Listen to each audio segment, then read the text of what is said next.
Good morning from Ithaca, New York, home of Cornell University. My name is Nicholas Phillips, and I have the privilege of welcoming you to another great keynote. Our conversation, Driving Progress, the Future of DEI in Work, is brought to you by the ILR School. Now, just a couple of housekeeping notes before I introduce our speakers. We want our conversation to be as interactive as possible, so go ahead and submit your questions by opening the chat dialog box in the top right corner of the player. And we've reserved time during our conversation to answer those questions. Also, keep a lookout for some helpful resources. Those will be dropped in the chat dialog box as well, so keep a lookout for those also. And for people watching the recording, those resources will be made available at the bottom of the registration page. Now that we've got that out of the way, it's my pleasure to welcome back one of our favorite guests, Alex Colvin, the Dean of the ILR School here at Cornell University and the Martin F. Scheinman Professor of Conflict Resolution. Also joining us for the first time, but hopefully not the last, Dana Moss, the Vice President and Chief DEI Officer at Corning, Inc. And it's now my pleasure, Dean Colvin, to turn it over to you. Well, good morning from Ithaca. Good morning from Ithaca, Dana, New York. Good morning from Ithaca, New York. I'm really excited to learn about your perspectives. You've had some 22 years in the corporate workplace and HR and diversity, equity, and inclusion. And this is a real period of change, transition, that's affecting everybody from top leadership at companies like yours down to people brand new to the workforce. And I'm especially excited to talk to you about what you've learned around the diversity, equity, and inclusion area. You know, this is an area that's really central to companies today and how they manage that effectively. So I'm curious to learn about what you've learned in the DEI area at Corning, what you're doing there, how that your policies and practices are evolving to support DEI in the workplace, and what kind of lessons we can take from that as people are managing this function in lots of companies. Sure. Well, first, good morning to everyone, and thank you so much for this opportunity, Dean Colvin. You know, clearly most, but not all companies have had work in this space for many years, in some cases even decades, and Corning is no different in that regard. But I would say what I've witnessed is we've, really gone through an evolution. I would say, in the early days, it was more about diversity, and really what that meant was about representation. And then I think over time there was this realization that, representation doesn't last if you don't think about, whether or not those individuals feel like they belong, and do they feel like they have a place there and that they're welcome. And so, I would say 10, 20 years ago, you started to see it wasn't just about diversity, it was about DE&I is what you would hear. So inclusion made its way into the conversation. And then in the past few years, equity has been added to the conversation as well. And, thus we have DE&I now when we talk about the work in this space. And I would say that last piece really came about in the past, 3 to 5 years. Most of us tend to think of 2020 as kind of the tipping point. Mm-hmm.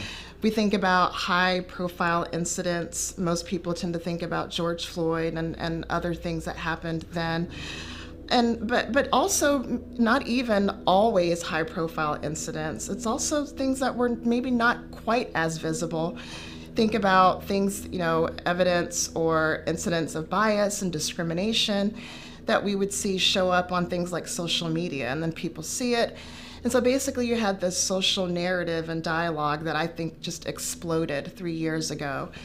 And as a result of that catalyst and that social narrative, we had, companies, Corning included, that really started thinking about, what more should we be doing, especially internally, to promote change. And so, a lot of companies, again, Corning included, we put our foot on the gas and really intensified the efforts that we already had in place.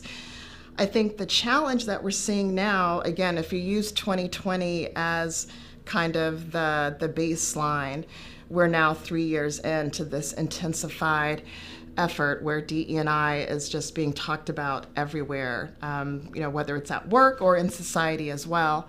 And I think where we're at right now, the risk that we have is, anytime you have an initiative or a program or work that is this intense for this long, you're at risk of fatigue. Mm-hmm. And I know when I talk to my colleagues who also do this work in other companies, we all kind of see the same thing where, people start to, question, how long are we going to do this? Well, the answer is it has to go on for forever, right? This is not a one and done thing. And so the challenge for companies is, how do you keep up that momentum? How do you keep people engaged? How do you make sure that everyone knows what their role is, and that this is something that we need to get to a point where we are living this and, doing this work. It's part of business as usual, for forever, right? And so, at Corning, we've been taking steps to make sure that we are doing this. There are things that we're doing around, number one, working with our leaders to make sure they understand what their role is in terms of inclusive leadership. And we believe that, ultimately we want to get to a place where we talk about it in terms of DE&I mindsets, and make sure that everyone, whether you're a leader or an individual contributor, we all have this business as usual. We're going to always think about and have DE&I at the forefront of our mind, no matter what we are doing. So we're, putting efforts in place around, how we make sure our leaders have that sort of mentality. We're also making sure that our employees have that mentality as well, and putting other efforts in place around things like increasing diversity in leadership, and how are we accessing and leveraging diverse talent pools. And all of those things come together, I think, in an effort to create this more diverse, equitable, and inclusive environment. And that will be the challenge for companies going forward.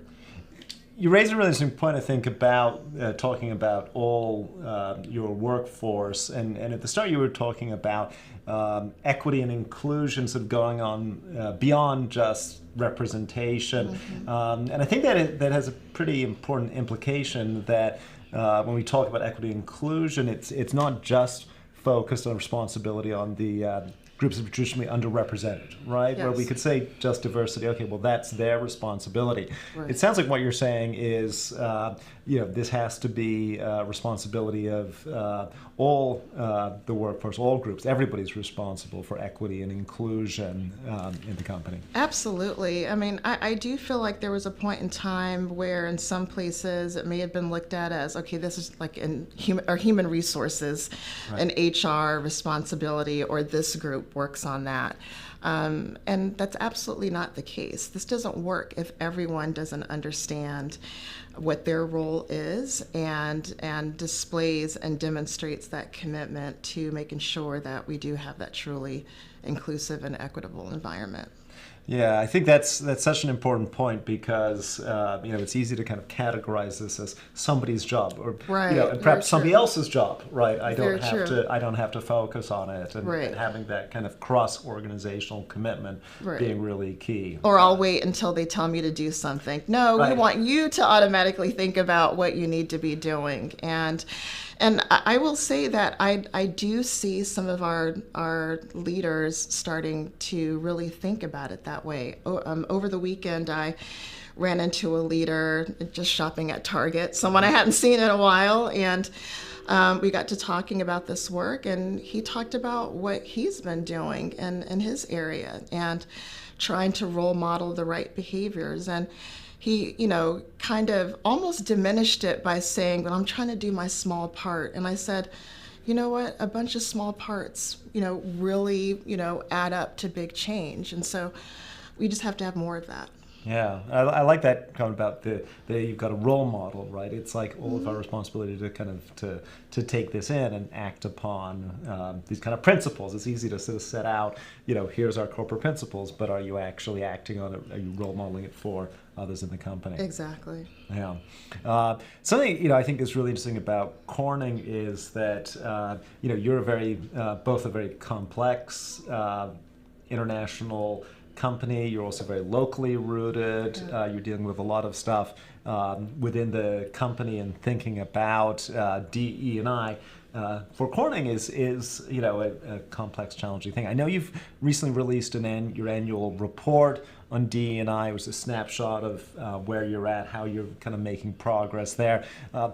What are the items from there that you'd be most proud of in terms of what you're accomplishing? Where do you see opportunities to kind of do more in this area? What are the kind of key takeaways that you take from the report? Sure. Yes, you're correct. We just released about a month ago our most recent annual report for DE&I. I believe this is our 12th publication of that report, and those of us that worked on it, we did take a moment to look back to where we were, all those years ago versus where we are today, and it really gave us a source of pride in recognizing, I mentioned a moment ago how work in this space has really evolved. And we actually see that in our report. And so there were a few things that really, stood out to me. You mentioned a moment ago about, the fact that this is not one person's job or one group's job, that this is something that everyone has to play a role in. And so one of the things that we've done at Corning is make sure that we are helping to educate our employees on what that means and what it means for them to have a role in this work. So it's really about employee awareness. So like a lot of companies, we thought about how to approach education. We started off with unconscious bias, but that was just the jumping off point for us. And so we have instituted this, we look at it as a DE&I curriculum where, we are routinely rolling out and will continue to roll out different DE&I related courses to all of our employees. So it's no longer just about, happening in pockets or just for leadership or just for employees. It's for everyone, whether you're senior leadership or if you're an operator in a plant in China, right? So all of our 58,000 employees, we have been rolling out our DE&I curriculum to. Most recently, we rolled out a new course that looks at the intersection of our company values and inclusive behaviors, and then before that, the unconscious bias. So. For both of those, we have reached around, I think, 90% of our employee base, which we're very proud of, but we're not going to stop there, and we have more work to do. And the way I start to see how that shows up in terms of the fact that we're doing that and what the impact is I see more employees stepping forward to advocate on behalf of their colleagues, right? Stepping forward to say, hey, I saw this. I'm really worried that my colleague is, that's not going to make them feel like this is an inclusive environment for them. And so they are really taking, allyship to heart and making sure that they are acting on that allyship. So I'm very proud of that. I would also say that one of the things that we wanted to highlight in this report is making sure that we underscored that there are so many different dimensions of diversity. I talked earlier about how this work has evolved, and in the past it was really about the diversity piece. And I would also say back then, I think when people heard diversity, they thought it was just like a U.S. thing, and that tended to be because you would hear about race and gender, and I think some of that probably didn't feel relevant outside of the U.S. We are a very global company. About 75% of our employees are actually outside of the United States. And so we've tried to make sure that the work that we do and the report that we produce reflects that global work that is going on in DE&I. And so when we talk about the broad dimensions of diversity beyond race and gender, we talk about that the work that we're doing for LGBTQ community or for persons with disabilities or veterans and so forth. And so if you look at the report, you will see different highlights of work that we've done there, not just in the United States, but also around the world. Relative to the growth around the world, we're very proud that we do see more engagement from employees. So obviously we have the Office of Global DE&I, which I lead. And then we've got employee resource groups as well. We have 15 of them, which also have about 51 chapters and 6,000 people engaged in those. What's new and different this year, and we profile this in the report, is that we now also have most of our divisions and functional groups now also have their own DE&I councils or committees. And so again, it's more and more people recognizing, hey, this isn't just one group. We can actually do something in support of the corporate initiatives as well. So we're very proud of that. And then lastly, I would say, all of this really underscores how we are putting our words into action. And one way that we did that this past year, we do have 7 corporate values that we live and die by at Corning. One of them is around valuing the individual, which obviously is huge in terms of how we want to make sure people are treated. And we took a look at how that value was defined in the words and the language that we use. And we recognized there was opportunities to update that to go from a narrow definition of diversity to a broadened definition. We also saw opportunities to use more gender-neutral language to be more inclusive for more of our employees. And so we've made that update and rolled that out and gotten great feedback from our employees. So those are the main highlights of what we covered in the report, but I would encourage anyone, if you haven't had a chance to look at it, to please do, and you'll see some of what else we're doing. Yeah. So just pick up a couple of the points I think that are really interesting, from an audience listening standpoint. You talk about getting you're seeing more employees standing up for fellow employees' interests, right? Which is one of those aspects I think of inclusion that's really important, that we recognize in others their needs and elevate them. But that's a challenging thing to do, right? To get people to that point where they feel like they should stand up. It could be a male employee who advocates for female employees who might have greater burdens in terms of work, family, or childcare. We know that there's gender differences there, and men have some responsibility to speak up on those. How do you get employees to that point where they view that as kind of part of their responsibility to be inclusive and supportive of their fellow employees that way? So I don't know that there's a magic bullet per se. I think we one of the things I've learned, at Corning, one of the things that I do is I talk a lot, different groups and staff meetings and so forth, and I talk about the work that we're doing. One of the things that I learned over time was I ended up needing to back up and make sure I explain to people why we are doing this work and why it's important to have a diverse, equitable, and inclusive environment, and the benefit that it provides to all employees as well as to the company as well.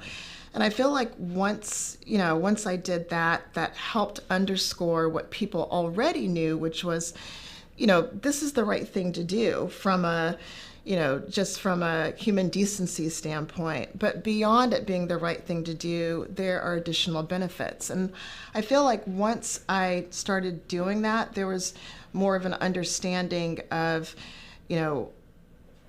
the value that it provides to all of us. And that helped people, I think, get more engaged. We're not completely there yet. It's still a journey, but we do see those employees now, as I said, stepping forward to say, anyone can say, yes, I support this community. Those are just words. it really means something to actually put those words into action, and that's what we see people doing. Another point that I think is really interesting that you mentioned with Corning is that you're about 3/4 global, sort of non-U.S. employees, right? And we often think about DE&I through a very much a U.S. lens, but even in a very similar country, I'm Canadian, and in Canada, things are very similar to the U.S. in many ways, but if you think of the DE&I area, we have both the French and the English populations within Canada, and a big part of inclusion there is making sure that companies are inclusive to the French and English employees, and that's part of DE&I. We have a large Indigenous population, and that's a group that historically in Canada has been underrepresented in jobs, and that's a big focus there. And it makes me think about the reality that as you go around the world, each place that you go into, you're going to have a DE&I approach that's sensitive to the local situation, what the local issues are. What have you been encountering leading this function at Corning in a global sense? Yeah, so I'm fortunate in that, as I said, we've got people all over the world who are now more engaged in this than ever before. And we use that as an opportunity just to learn. And so I'm not an expert, I can't walk into every country and understand what are all the different dimensions and the nuances and so forth.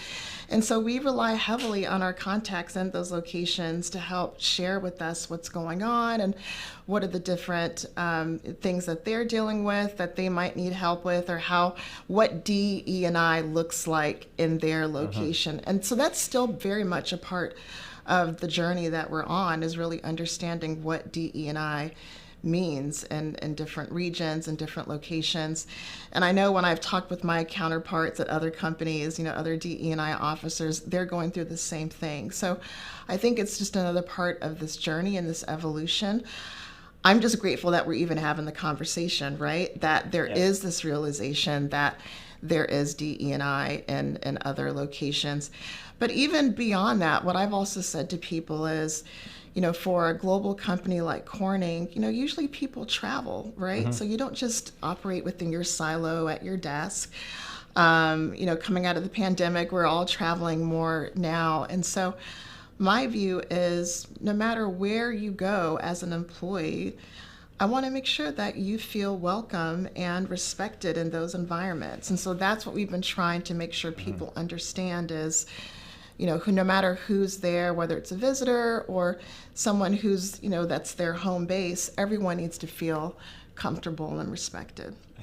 Yeah, I think that's a really important point, because you can have a general idea of inclusion, right? That you want to be an inclusive company, but how you do that in different settings, involves being responsive to what the local situation, the local cultural situation is. Who are the groups who are perhaps feel excluded in a particular setting? It might not be the same that we're used to here, and sort of bringing a different lens on will be helpful. Absolutely, and we do things like employee engagement surveys, of course. We do those on an annual basis, and that really gives us additional insight as to how people are feeling or what the challenges are, and it also lets us know what we're doing well and what we need to do more of.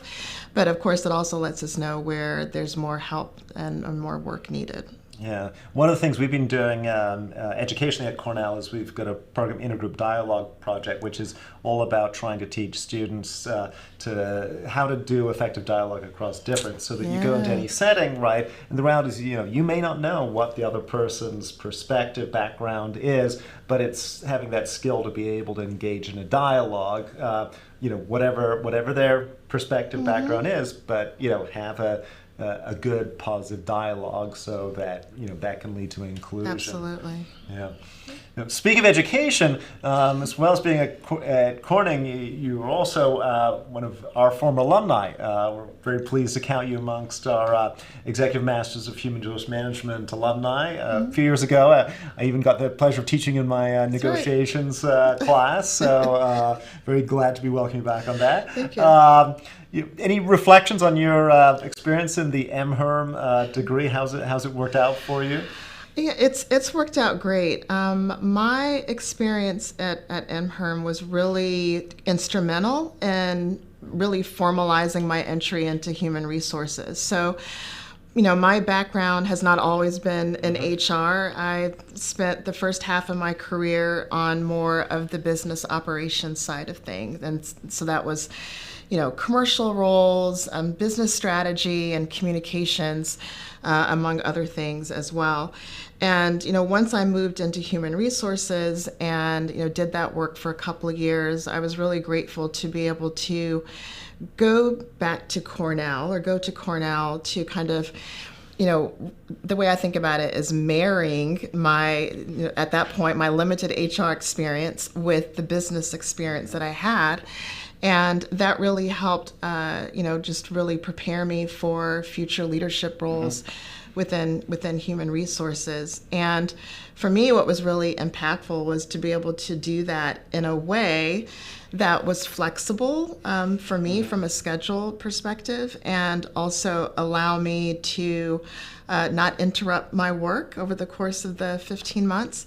And in a lot of ways, I would say it really helped my work in real time as well. So, I graduated in 2016.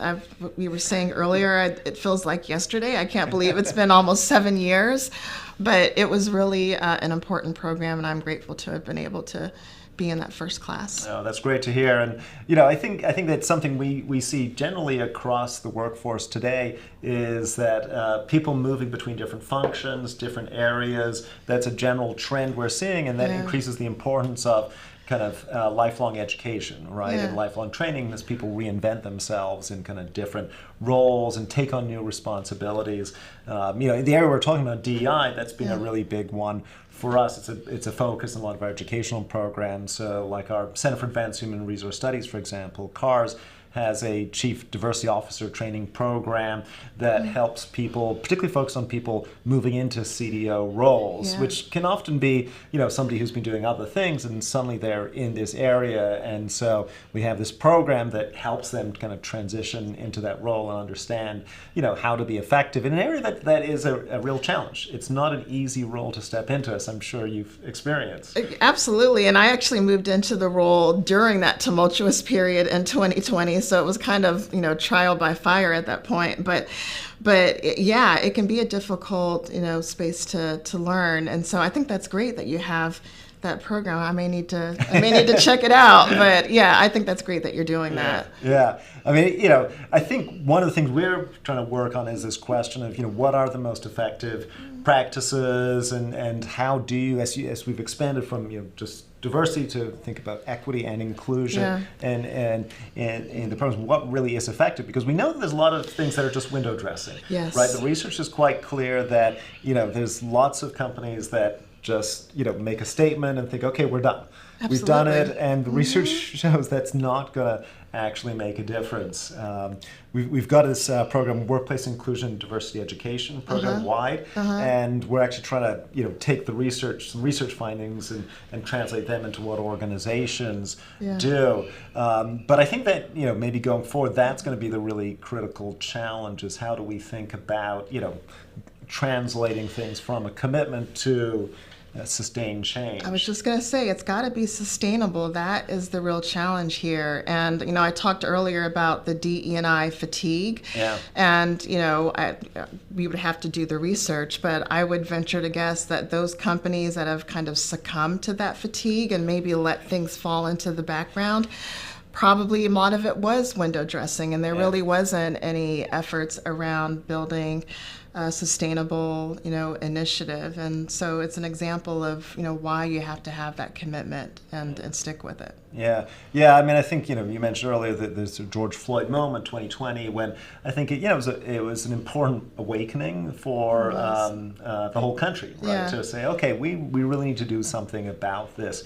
But that sustainability challenge, I think, is really cool. A lot of companies, like, okay, we'll spend a year or 2 years on this, and then problem solved, right? Right. We've done that, right? Right. Now, what do we do next, right? Well, they would say we've done it for a couple of years. Why hasn't everything been fixed? Right. So Yeah. this is DE&I is about culture, and if you know anything about culture, it doesn't change overnight. Yeah. You didn't get here overnight. It's not going to be fixed overnight or change overnight, and so it can't just be a 1 to 2 year thing. You have to stick with it. Right. Yeah, and I think that's something about how you think about how you're operating as a company. I mean, one of the other characteristics of Corning, as well as being a multinational company, is you've been located, deeply embedded in Corning, New York. I mean, the company over 100 years, Yes. right? That the Yep. company's Yep. there, and so that's a real sustained thing, in terms of how you interact Right. with it. How do you think about DE&I and kind of your local setting and where you've got that long-term engagement? Yeah, that's a really good question. So, when we, decided that we needed to do more internally and accelerate some of our efforts or intensify it, we also decided that we needed to think about what we should be doing in the communities in which we operate. And so, we have this global office of DE&I, but now, or in 2020, we also created this new office called the Office of Racial Equality and Social Unity. And so we tend to think of it as having several work streams. One is, what's going on inside the company, and my group leads that. But we also have a track focused on community efforts. So for me, I think about my role as being responsible for attracting and hiring and retaining diverse talent. And there's this recognition that retain piece doesn't happen if people don't feel comfortable in the community, right? So we have to think about things like, what is the experience of your children when they are going to the local school system? Yeah. What's the experience of the average employee when they go, to the grocery store or, go to the park or whatever? And so through the efforts of this Office of Racial Equality and Social Unity, they have, efforts focused on things like, DE&I education. How can we support our local school systems to make sure that, for example, we have more teachers of color in the school system? How do we ensure that we have healthcare equity?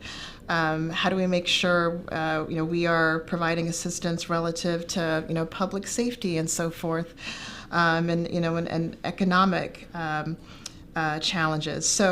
So for us, it was, how do we think about what's going on internally, but also how what happens outside the four walls in Corning can also impact what we're trying to do as well. Yeah, I think it's a really important point. It's something that we see at Cornell as an educational institution as well, because we're also located here in upstate New York, and we're the largest employer in our community, much like you are in Corning. So you get that sort of obvious question of how do you support people coming in, and how do you recruit people effectively? Yes, and retain them. Retain them. Your community is part of the equation there. Absolutely. Thinking about things, in terms of gender and inclusion, what is like your community? What's the childcare like in community? Something we run into all the time. I'm Same. Sure we do too. Yes. Yeah. So making sure that we are in tune with what's going on and what those challenges are, and we rely upon not only feedback from the community, but also from our own employees about what their experiences are. And that's something, I've got a meeting coming up on that just in a couple of weeks on checking in with some of our groups in Corning to make sure, leveraging our employee resource groups, just to make sure that we are up to date on how people are feeling, and if there are any challenges, what can we do to help that. Yeah, I mean, I think that kind of being responsive to change is a really important part of this. I mean, something that we've seen over the last 4 years quite clearly. I mean, as we already mentioned the George Floyd moment, but the COVID pandemic had enormous disruptive things that affected people differently, depending on their situations, their home situation, their family situation, and we've had to change in response. Yeah, no one has been immune from that. So that the pandemic certainly taught us quite a bit in terms of being responsive to a changing environment. Yeah. Now we've got some questions starting to come in from the audience, so maybe let's start chucking out to a few of those. I see a question from Shayla. How does one balance the DE&I goals with a changing population, especially with recent graduates and their needs? It's a great question. We know that there's changes in the population.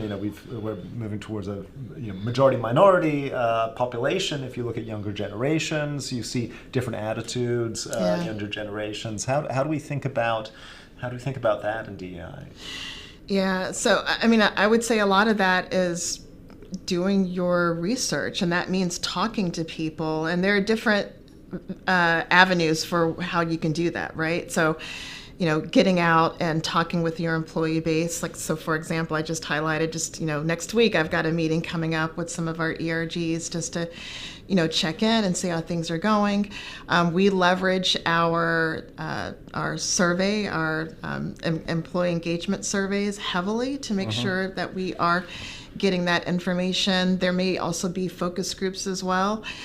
We also see it come out during the hiring process, just to be fully transparent. Those cases where employees, either have not accepted a job offer, or they've had questions throughout the job offer process and eventually did accept. There's feedback that happens throughout that, and we learn a lot in terms of how mindsets are changing, what the expectations are of the workforce, of the upcoming generations and so forth. And so it's just making sure that you are listening to people and then reacting in an appropriate way. Yeah, I think it's something I see in the classroom all the time. Because every year the students are a whole new crop. Yeah. A year farther away from me, but that sort of keeps you recognizing that they have very different attitudes. We've seen changes in attitudes and expectations around things. Even some the pronouns example you talked about earlier. I find this current generation of students, they're very comfortable with that. For them it's not an issue. Yeah. Right? And they sort of look at a sort of older faculty member and sort of like, okay, we need to kind of understand where we're at. Right. It's a little bit humbling at times. Absolutely.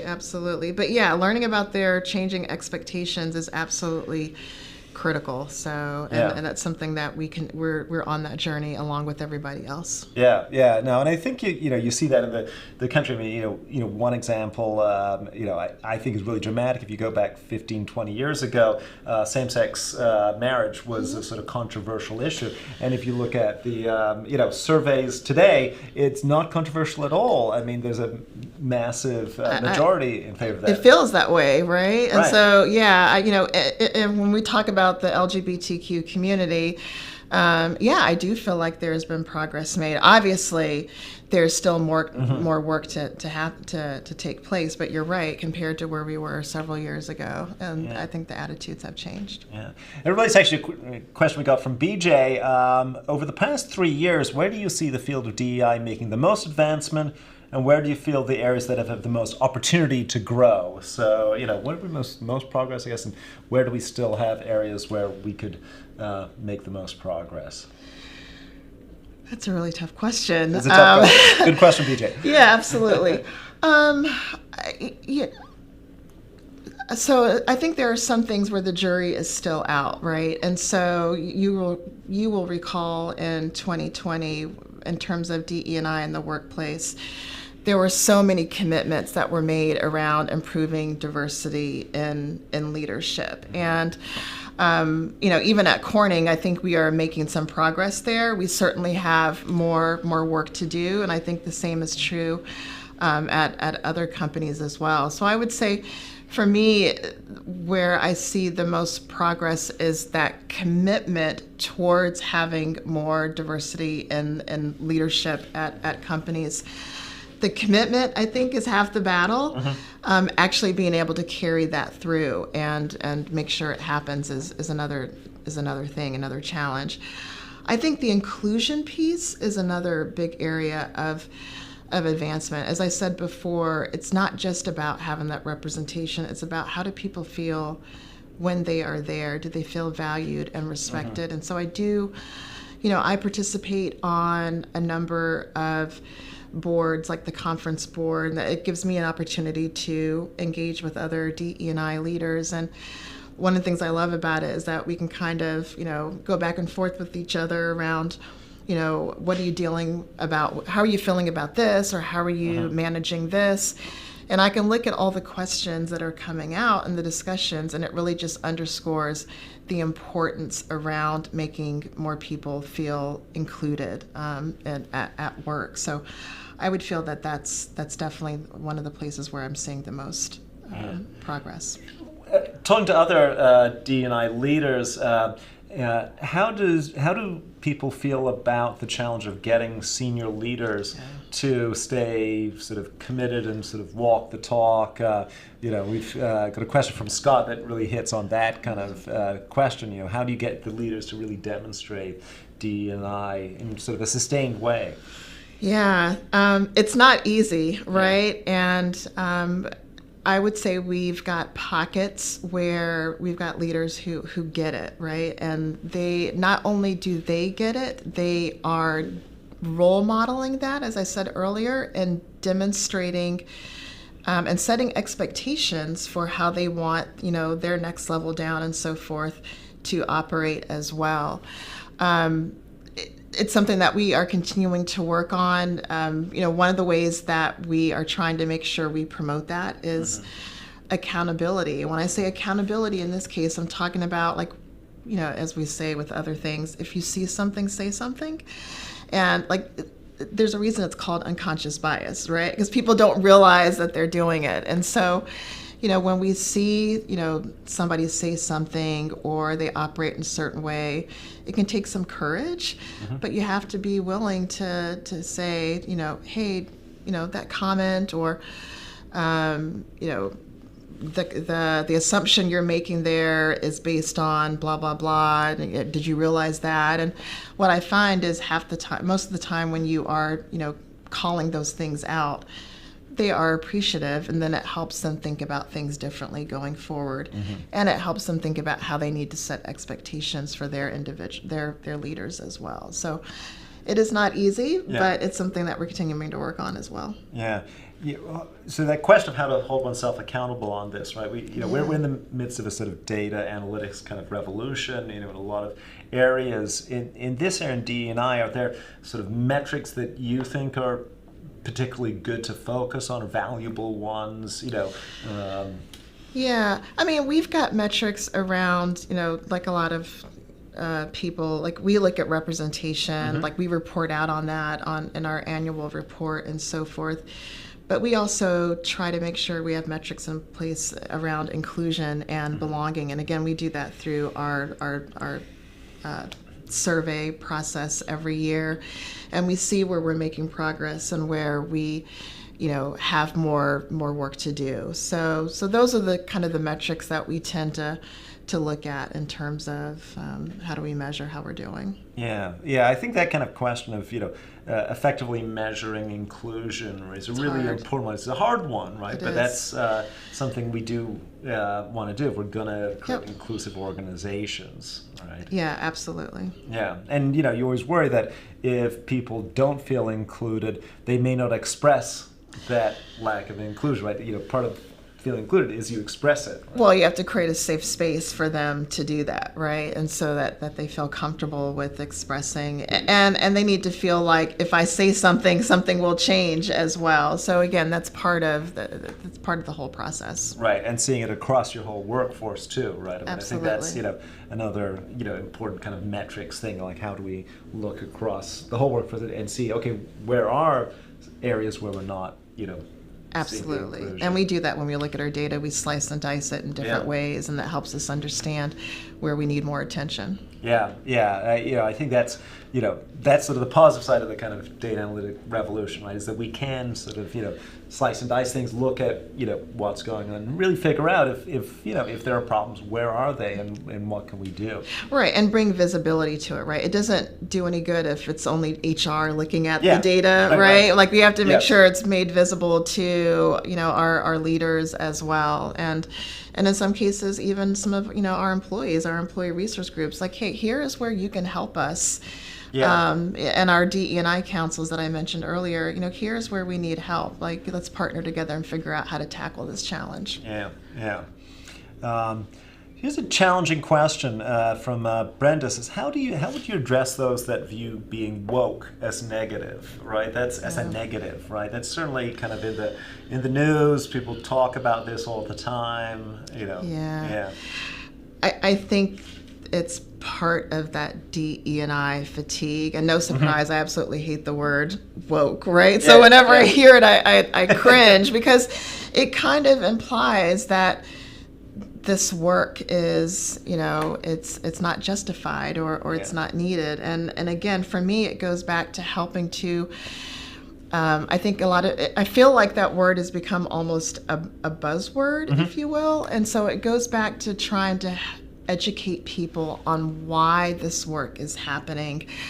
I see people make comments that to me would signify that they think things are different than they actually are, right? And so they, they may feel like, only certain groups are getting, all the jobs or all the opportunities. And then you look at the data, you're like, what data are you looking at that says that, right? We clearly have more work to do.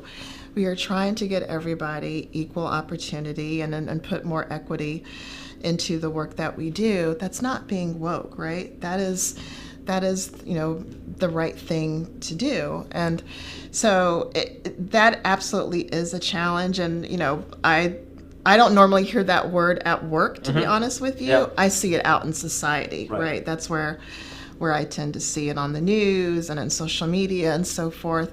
But it does underscore that there's more work to do to make sure that people understand why we're even doing this and what the benefit of it is. Yeah, I think that's an important point, right? As an organization, you work and you're kind of focusing on what's going on in your workplace and your employees. But we do operate in this kind of society, and people bring in ideas from there. And as an organization, you have to kind of be aware of that context and think about it. Yeah. Here's an interesting question from Destiny. As an employee, how do you help to emphasize the importance of DI to an organization who feels they're not yet quite ready or hesitant for a DI culture shift, right? So, some organizations have really kind of fully embraced it. Others maybe not so sure. What should we be doing? As an employee, how do you emphasize the value, I guess, or the importance of it to an organization? Yeah. So sometimes it depends on who I'm speaking with, and different stakeholder groups. Like when I talk with leaders, for example, and I talk about the importance of this work and the value of it, I really rely upon data, right? The data that says, for example, when you're, we know that of, job seekers out there, I think the stat was like 39% of job seekers have said that, they're not going to come work for a company that they perceive as not being, inclusive. Because if they're not going to feel comfortable, they're not going to want to work there. Or, there are people, we know that there are job seekers who will turn down jobs if they don't feel like there's enough diversity in leadership, because they're going to feel like, well, what chance do I have to raise up and become a senior leader in the future? And so, when I'm talking to senior leaders, I talk about the impact on recruiting and retention. And I also talk about just the data doesn't lie in terms of, we know that those companies that have more diverse organizations are inherently more successful than those that are not. Diversity of experience breeds diversity of thought. For a company like Corning, where innovation is absolutely our lifeblood, groupthink would kill us, right? Like, we need to have that diversity of thought, when we're sitting around a table and solving very tough technical problems. And so I really try to emphasize the benefit to not only the population, but to the business by having more diversity in the workplace.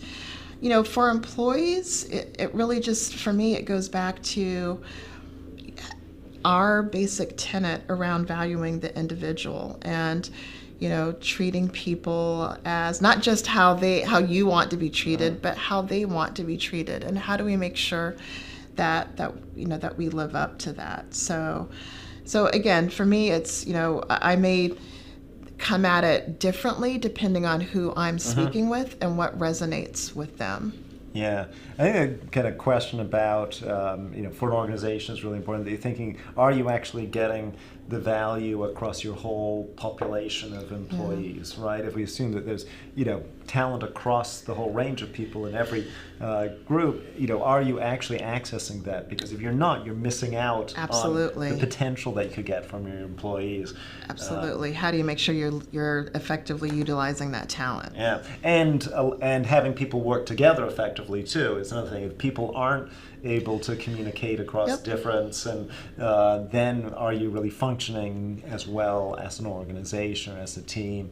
Yeah, it's funny that the leader that I mentioned earlier that I ran into the other day, who said he was doing his small part, he talked about that specifically, that he's been having to coach his, when there's tension on his team, he's been having to coach his employees around how to listen to each other and how to, put yourself in the other person's shoes and understand what is it that they need. Yeah, this is one of the questions actually sort of touched that point from Mark R. about how might organizational network analysis play a role in being more proactive, objective, and effective. That's something that we've seen some of the research that organizations work well when people make connections across them, and those ties across the network of people within an organization makes it effective.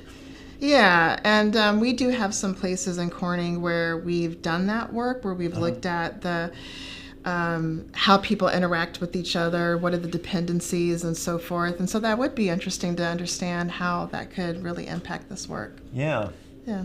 Another question from Tina. What are your thoughts on psychological safety? How do you ensure employees feel safe in expressing concerns without fear of retaliation or being judged? I know that's a common concern that employees do have, and is a challenge. Yeah.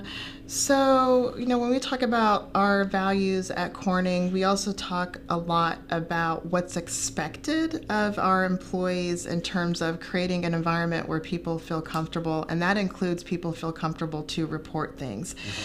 We do have a code of conduct that we live and die by at Corning, and we make sure that people understand, how to report concerns, but even more so, how to, the fact that any kind of retaliation will not be tolerated. So that's the work that we've been doing on creating that psychologically safe environment, and we make sure as part of our employee engagement survey that we do ask people, like, are you aware of how to report concerns? If you've seen something, did you report it? If not, why didn't you report it? And every year we put our employees through a training course that's required, where they have to basically confirm that they do understand how to report those concerns. Yeah, I think that's so important. We've certainly got a lot of research showing that fears of retaliation are something that really undermines a company's sort of policy commitments to equitable, inclusive.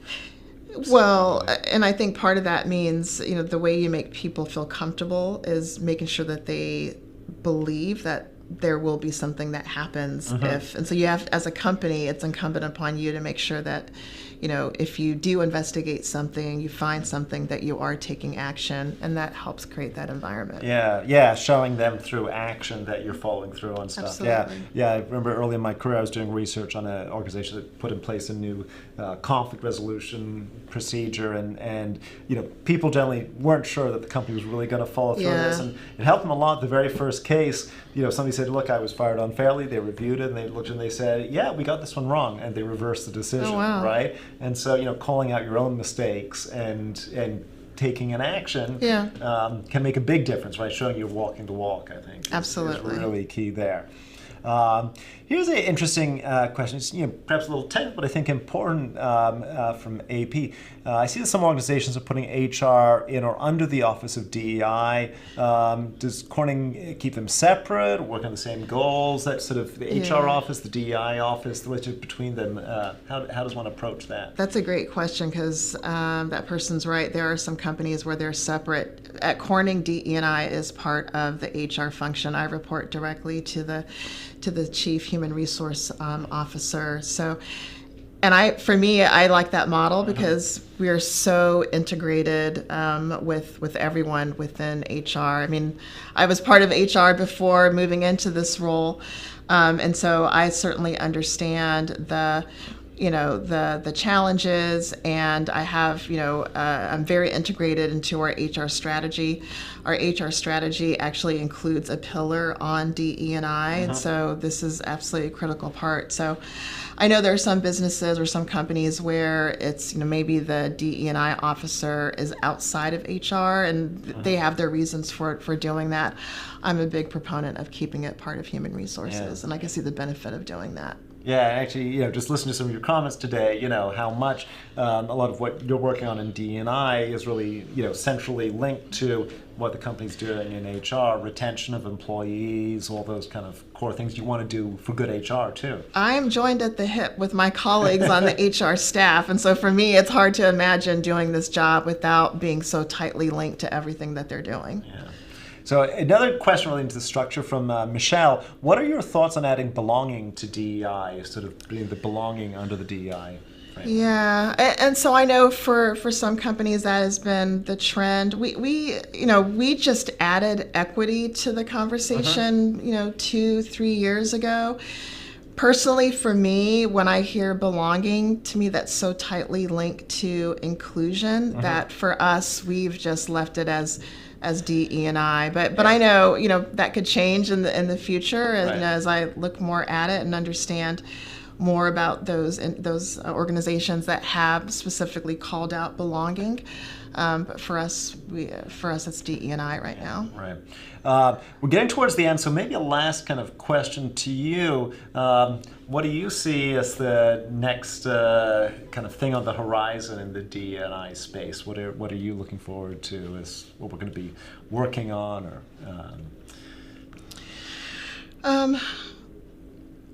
for me, and I talked a little bit about this earlier, I really feel like this piece around leadership responsibility is huge. So as I look at how this work has evolved over many years and many decades, I feel like there was a point in time where when we talked about DE&I, the focus was really on the talent. And let's put talent in special programs, and let's make sure that they are getting the right development and all of that. There's a place and a time for that is all still very valid. I just don't think it can be done in isolation. And we talk a lot at Corning about the seed versus the soil, and so I think a lot about the talent as the seed.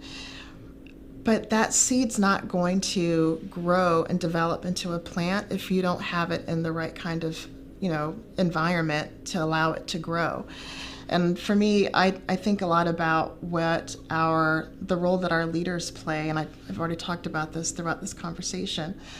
And I feel like that's where things need to be changing going forward. It's not just about what are you doing with that talent specifically, but what kind of ecosystem are you creating around that talent? And inclusive leadership is a huge part of that. Well, clearly an area we've got to keep working on, and a lot of progress I think that can be made if we follow some of these ideas. Thanks, Dana. I really appreciated the conversation, and thank you all for listening in today. Thank you.